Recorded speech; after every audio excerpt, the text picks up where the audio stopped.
lesson tonight. Is that all right? Amen. Good deal. Matthew chapter number 16.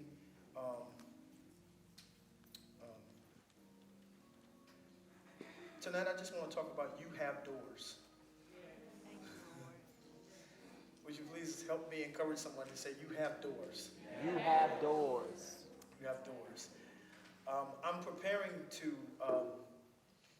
enter us into another level of another series, focusing on the book of Esther.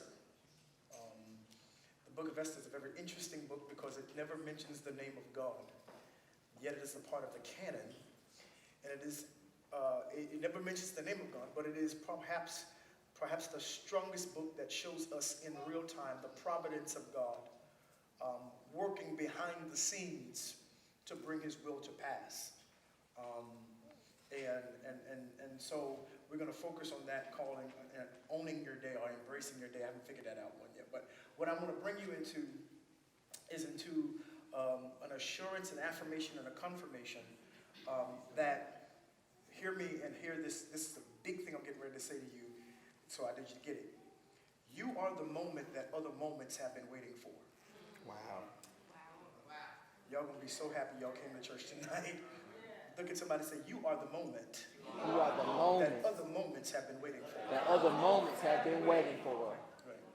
I need you, out of Virginia, to see your life not just flesh, blood, spirit, air, but I need you to see yourself as time.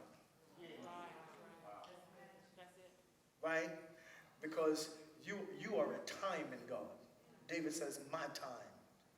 He's saying, Lord, teach us how to number our days. In other words, teach us how to be managers of our time. Manager of our time. You waste your time, you waste yourself. So look at somebody and say, I am a moment. I am a moment. And not only am I a moment, but I'm a moment that other moments have been waiting for. That there are certain things that cannot happen in the lives of other people until you happen. So you can't be afraid to happen. Let's try it again. You can't be afraid to happen because somebody needs you to happen so they can happen. Did you get what I just said? Right. So watch this. You waste time, you waste you. So that means then you got to strategize every breath. You got to strategize every season of your life so that you won't be deterred because you don't have agreement with people, things. You're waiting for folk to catch up. You've not seen yourself move at full velocity. I'm just going to write that down because that was good too. You've not seen yourself move at full velocity. And that's simply because you're currently playing by somebody else's rules. And when you start speeding up, people who are familiar with you being slow start getting really insecure and asking you, watch this, not dumb questions, but stay here questions. Am I making sense?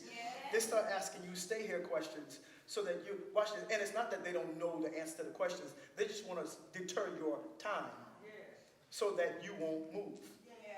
Because they don't want to move. Are y'all with me? So, but when you understand that my life is a moment, the Bible calls it a vapor. It's here today, gone tomorrow. Ain't nobody promised you, watch this, that you're going to live 100 years. You don't even know if you're going to live the next 100 seconds. So while it is your time, right, you got to have the mindset. And I'm going to, and see, I was praying to God and asking, God, should I use this word? And I got to explain this word. But you got to, at some given point, live very arrogantly as it relates to your time. Very selfishly. And I say that tongue-in-cheek because I'm not talking about a fleshy, angry kind of, stingy kind of selfishness. But what you have to get in your mind is I only have this time. And I'm not going to waste my time with people who waste their time. Because they have no appreciation of time. I'm not going to waste you on you. I'm not going to waste me on you because you waste you on you. Right? So certain questions you can't answer. Certain things you got to do on the move. Catch up with me. Here's the thing. Here's the principle. Jesus did not wait for that woman to get her healing. ma'am, you either get in the press or you don't get healed. Because truth be told, I'm not your moment. Jesus is like, I'm not your moment. I am Jairus' daughter's moment. I'm going to see her. I'm not your moment. So if you're going to get your healing, you're going to have to catch up. Y'all say okay. Some people around you, if they're going to get what they're going to get out of you, they better catch up with you. Because you ain't got time to slow down. Okay, because you're 24, but you're getting older. You ain't 12. Right? So once again, look at somebody and say, you are the moment other moments have been waiting on. Come on. We focus so much, listen, and here's the truth of the matter And say in that story, we focus so much on the woman with the issue of blood when we have to understand that that story really ain't about her. Right. Because while Jesus was detained in a moment that was not hers, what he was really going to do died. Right? And all of us, and because we don't have that kind of omnipotence that he has, that can, watch this, amply make up for lost time in eternity, right? So then you got to understand that while you sit here nursing people who really don't need a breast, right? People will pull on a past part of your ego just to keep you in the past. When you are no longer that person anymore. Look at somebody and say, I've updated my resume. I've updated my resume. I'm not. So the whole month, when you start talking about Esther, it's really going to bless your life. Because what I want to do is take some of the shackles off of your mind. Because you cannot consistently or feel obligated to live out your old configuration for people who don't want you to change. You're wasting time. Okay, let's try it again. You're wasting time. How you needed them yesterday, you don't need them now. And if they still want to be a player in your life, if they do, because they may not want to be, and be okay with that. Okay, I got a quiet church, and be okay with that. But if they want to deal with the current configuration of who you are, then they're going to have to increase their velocity with you. Because what is not an option is for you slowing down. Are y'all hearing what I'm saying? All right, now, we're going to deal with that. But let me deal with Matthew just a minute. It's a familiar passage of Scripture, but I need you to see it and hear it with new ears, fresh ears, and fresh eyes, right? Okay, so then Jesus asked this question in verse number 13. Who do men say? They come to the coast of Caesarea Philippi, and here's the idea. The idea then, of course, I've taught this before, Caesarea Philippi is the hub of everything. It's the hub of all kind of ideology. It's a cultural phenomena of the day. It has a lot of different styles of worship. It has all that, right? It's, let's say the closest, it's a metropolitan place. So the closest place I could say is Atlanta. Yeah. Got it? So Jesus is walking with his boys and down the streets of Atlanta, right? And he's seen all of these different kinds of things. And he asks a question. He says, who do these people say that I am? You got it? He says, who do these people say that I the Son of Man, am? And they said that you are John the Baptist. Some say that you are Elias. Some say that you are Jeremiah. And some says that you are one of the other prophets. Am I looking at the book? Y'all look at the Bible. Now make sure I ain't messing up the text, right? So y'all keep me studious. Make sure I'm not messing up the text, right? Right. Now, Elder Quay, we've taught that, on a sidebar, that Jesus was saying that they were wrong. That's not who I am. Truth of the matter is, he never said that. Because the truth of the matter is, he is all of those who they said. Okay, y'all missed it. He was John the Baptist because there would be no John the Baptist if there wasn't going to be a Jesus. He was Elijah because Elijah is the spirit he is the one that prophesied. Y'all, okay. In Malachi, it says that the spirit of Elijah, chapter number 4, said the spirit of Elijah is going to come and going to turn the hearts of the fathers to children, children's hearts to their fathers. He is Jeremiah and all of the other prophets because all of them prophesied about him. Right? Watch this. So what the culture was seeing was simply pieces and glimpses of Jesus. They didn't have the whole part. They had an earthly context of who he was. Watch this. The best they could do was relate him to something they had already seen. And watch this. And he was in part something that they had already seen. Y'all with me? So the best they could do was relate him to something they have already seen. Try it again. The best the culture can do is relate Jesus to something they have already seen. Watch this. In the earth. Try it again. Try it again. Don't listen. We're not going to go too fast. Just hold on. The best, it's not that they don't see Jesus. They're just relating him to something they've already seen in the earth. And perhaps that's the reason why they're turned off. Because they're relating a current Jesus to a past thing that they've already seen. Right? This is why, you ready? This is why we've got to dare to upgrade and innovate church. Because the culture is only relating church, Jesus, and all things religious to something they have already seen and it has hurt them. Right? So, but watch this. And so, yes, and Jesus was that move. He was that old Pentecostal move, that holiness of hell. He was that too. Okay, y'all gonna get it in a minute. He was all of that. He was all of these different kinds of moves, but in part.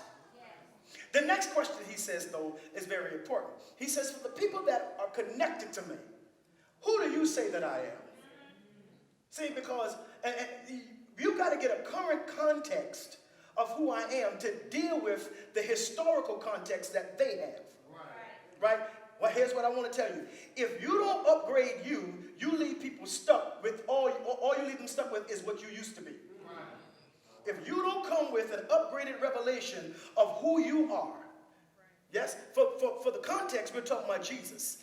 If you don't come with an updated context of who Jesus is to the now, right, then all you leave people stuck with is a John the Baptist. Any lie, to base him upon what? Former moves and former definitions. So we've got to make certain that we keep a current context of who Jesus is in our generation. Right? We cannot defend grandmamas and granddaddy's Jesus. Are y'all with me?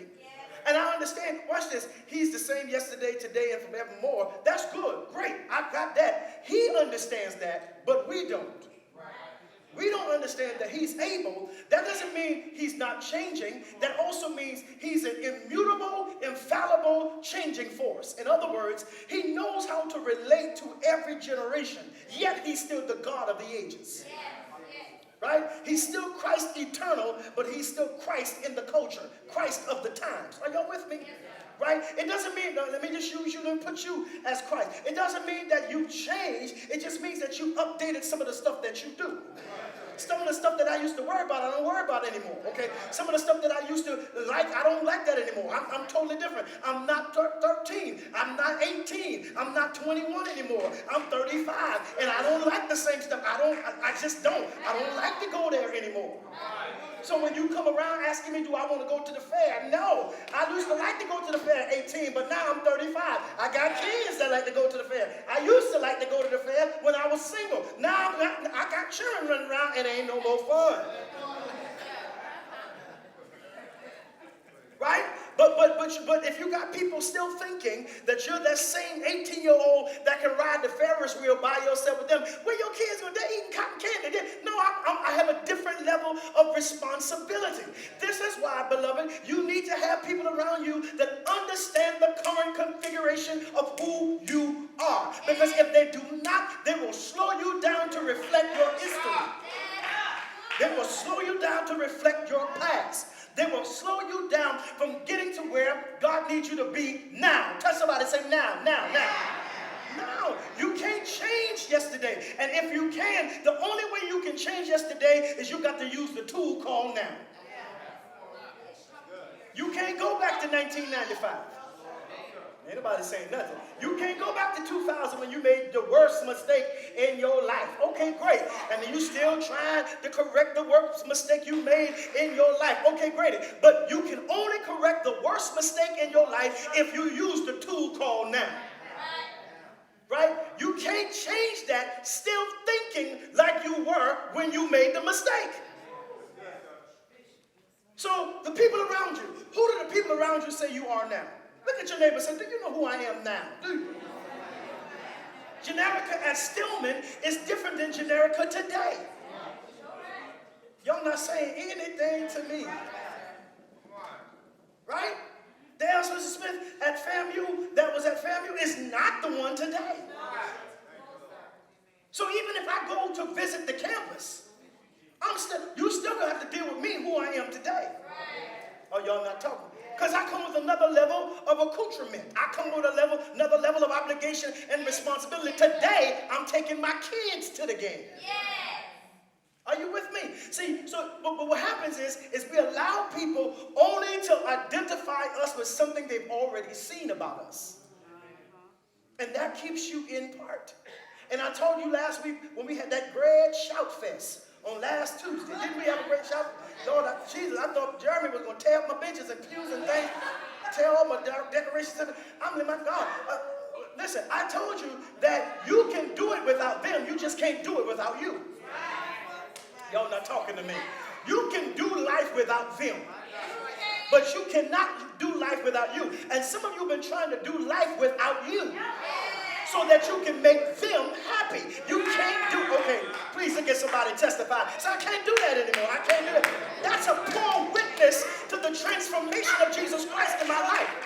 Did y'all hear what I just said? That is a poor witness of the transformational work of Jesus Christ in my life. I should be different. I should be different. I should be different. Who are you? Who do you say I am? Peter says, thou art the Christ. You are the Son of the living God. He was the first one that got a revelation that Jesus is something out of this world, that can no longer be defined by anything that's on the planet. Okay, I'm finna stretch you right here. At some given point, at a phase in your life, you've got to come to a place where people see something about you that they cannot qualify that has already been on the planet. That you should be so fresh. You should be so new. You should be so current. Y'all quiet. You should be, okay, you should be so healed. You should be so whole. You should be so restored. You should be so redeemed that when they look at you, they have to say, you must have came from heaven, because I ain't seen that like this on the earth. And y'all scared to be that way. Look at your neighbor and say, if you're scared, say you're scared. You're scared to be that way because that kind of revelation causes people to drop off of your life. Because everybody, look at this, all of them can say who he was in the past. But when we talked about who was it now, only one person could say it. Your circle is going to get smaller when you live out the current context of who you are. He says, oh, I got somebody that sees me in the light of how they're supposed to see me. He said, Jesus, you're out of this world. You ought to catch that later. Look at somebody and say, you're out of this world. Okay. You sitting by the wrong person. You get on my nerves. Look at somebody and say, see, haters going to hate if they send it all dry. Look at somebody that's excited about your life and say, you are out of this world. You are. Right. See, more people in your life now, JB, should be saying, man, I can't figure this JB out. Yo, okay, you missed that. I can't, because last year I had you, but I can't figure this one out. Why? Because God is downloading fresh things inside of you that you haven't had time to explain to people. So listen, I don't really know who he's making. So I'm sure not going to be sitting stuck trying to explain to you something that I don't even understand. If you want to know who I am now, keep walking with me. Because what is not an option is for me to campground and me to camp out with somebody who's trying for me to explain away what he's done for me. Who the men said that I am? He said, Dr. Christ, Son of the living God. He said, good. Flesh and blood didn't reveal that to you, but my Father in heaven. You need people around you now that goes beyond your flesh and blood. And I'm all by myself tonight. If they can't catch the spirit of you, if they don't get a heavenly download of who you are right now, then it might be time to divorce those kind of relationships. Because I'm telling you, Joe, they're going to try to pull you back to the flesh. Because it's comfortable for them. They can manipulate that. They can't manipulate your spirit. And watch this. And every friendship, please write this down. Every friendship, it can be used as a tool of manipulation. That's true, sir. Friends today can be manipulators tomorrow if they don't grow with you. Any relationship that does not grow with you will become a manipulating relationship because they only want to know you in the place that makes them comfortable. So if God is stretching you, why should they be comfortable? If you want to keep up with me, come be uncomfortable with me. I don't know how I'm going to feel tomorrow. I don't know what he's going to tell me to do tomorrow. I feel like running. I don't know what he's going to tell me to do tomorrow. I don't know when I wake up, he say, do this. And I don't have time. I don't have time to give you a resume of what he said. If you're going with me, let's go. Oh, look, please, look at somebody and say, if you're going with me, let's go. And if you're not, I'm okay with it. I'm okay. But what is not an option is for me not to go with God. I got to go with the fresh me. Because the fresh me is the only thing that will heal the failing me. Hello. If I'm going to eradicate the failures of my past, if I'm going to heal from the failures of my past, then I've got to pursue the fresh me. Tell somebody, say, the fresh me, the fresh me. Amen. You can't run away from yesterday being an old you. Yesterday always going to follow you when you old you. Watch this. So he says, and now you Peter.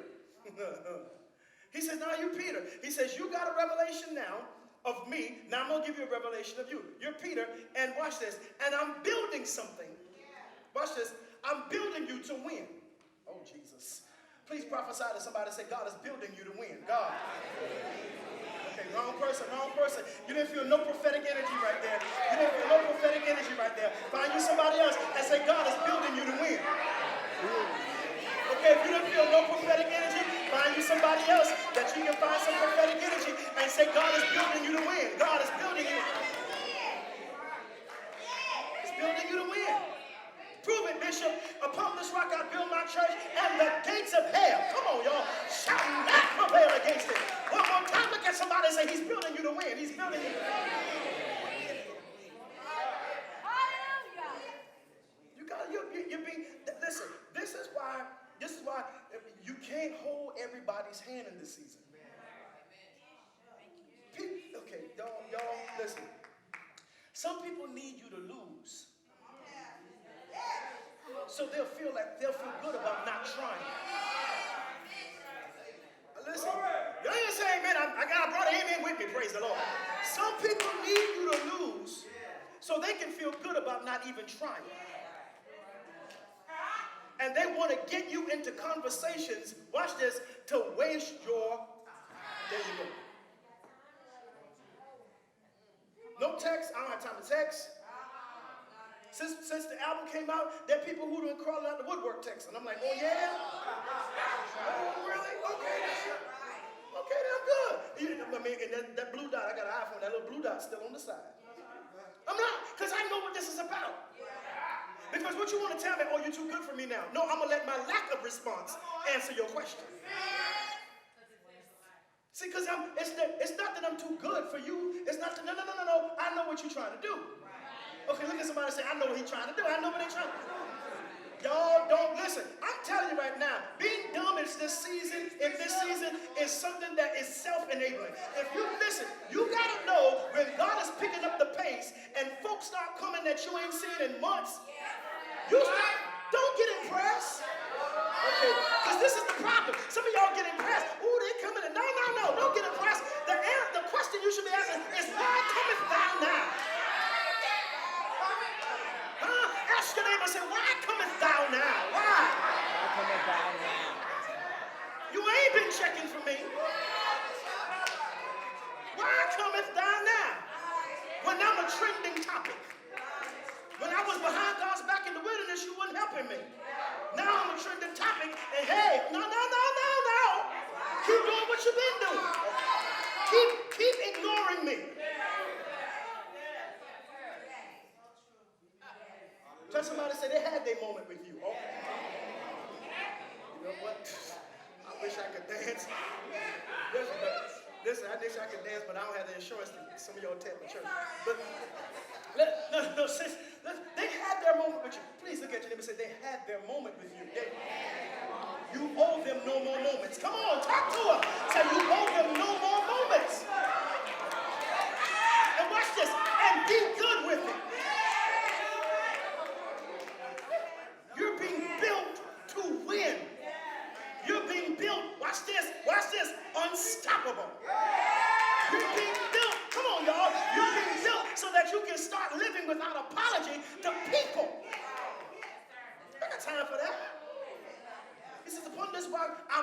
doing something. Now that you got a revelation about who I am and you got a revelation about who you are, I can build you to win.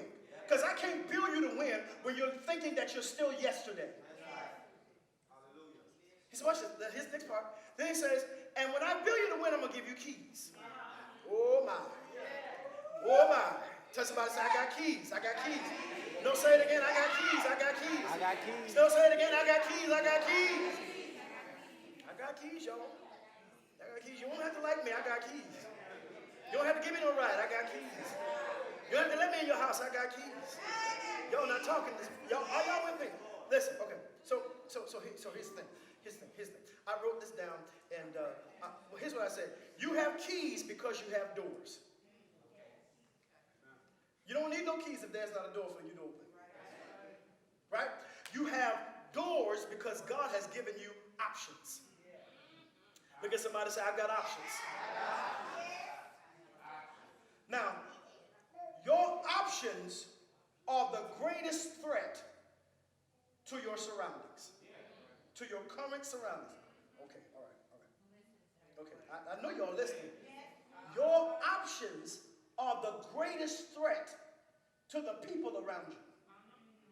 Because they don't process your options like you process your options. They don't see your doors like you see them.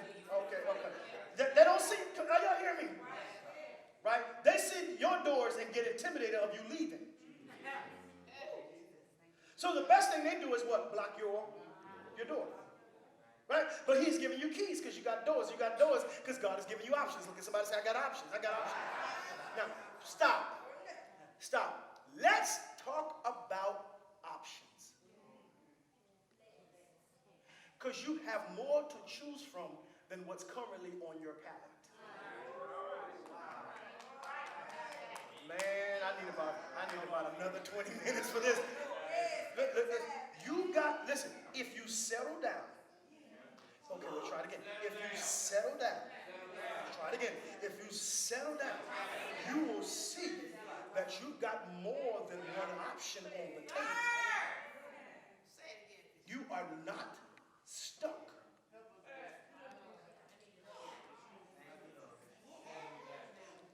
Just sit there, rub your neighbor and say, please settle down. Just calm down. Come. Listen, be wary in this season, y'all. Listen, because time is filled with swift transition. Your eyes got to be able to see options real quick. And you cannot see options when you're in a frenzy. I'm talking to somebody, ain't nobody saying that to me. You can't see options when you're panicking about not having them. You gotta settle. Somebody say you gotta settle down. You gotta settle down. You gotta settle down. See, you gotta settle down and not measure yourself by other people. The Bible says comparing yourself among yourselves is not wise. Right?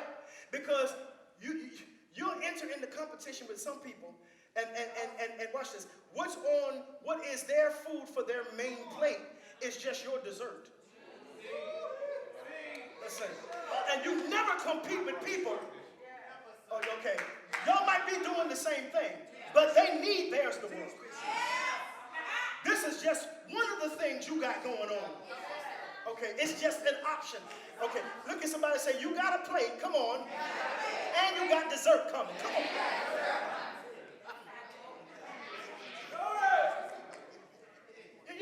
You got, I'm just trying to get your mind to understand, to open up to the expanse of you're not locked into foolishness.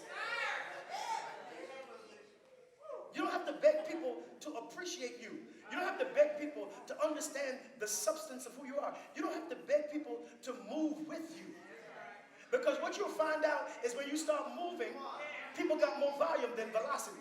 They talk a real good game, but they don't really want to go nowhere. Right? And so Jesus said to him, listen, I'm giving you keys.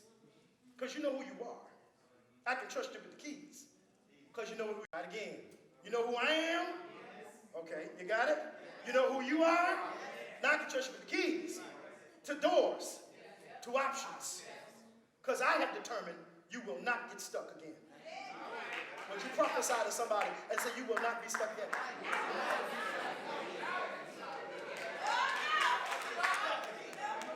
sir. No, sir. No, sir. No. You will not be locked into the slavery of selfish people again. You will not be locked into the bondage of insecure people again.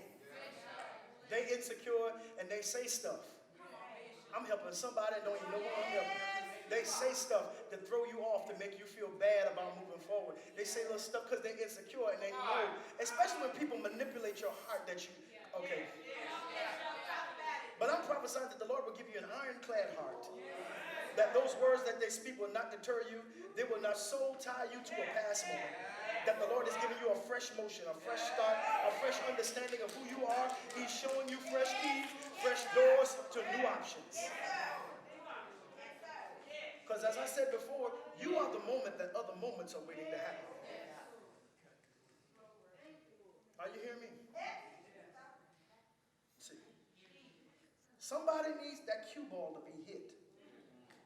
There's other balls that can't get to where they need to be until something hits the cue ball. Y'all know about pool?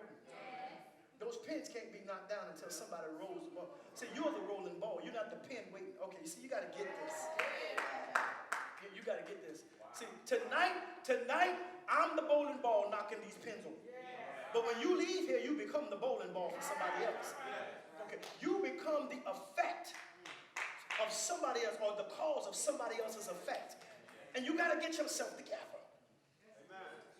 You got to get your, that's why we cannot babysit insecurity. We can't babysit foolishness. So what's got to happen then, if you got an unstoppable leader, you got to be an unstoppable people. Right? So watch this. Slacking up and coming late and lack of excellence and lack of practice, all that got to stop. Touch somebody and say, that is stoppable. That right there is stoppable. Because what I'm trying to tell you is listen, look at me, y'all. God has given Impact Nation a set of keys to doors for options. You can't back up from that. You got a set of keys. You got options. You got options. Tell somebody, say you got options. You got. So you watch this. So you can't have a day where you're not cognizant of that. You got to be cognizant of it all the time. You got to be cognizant of that all the, okay, let's try it again. All the time. Get yourself together. See, but when we get a revelation of who he is, and when we understand who we are, he builds us to win in everything we do. And the gates of hell can't stop us. Touch your neighbor and say, the gates of hell can't stop us. Come on.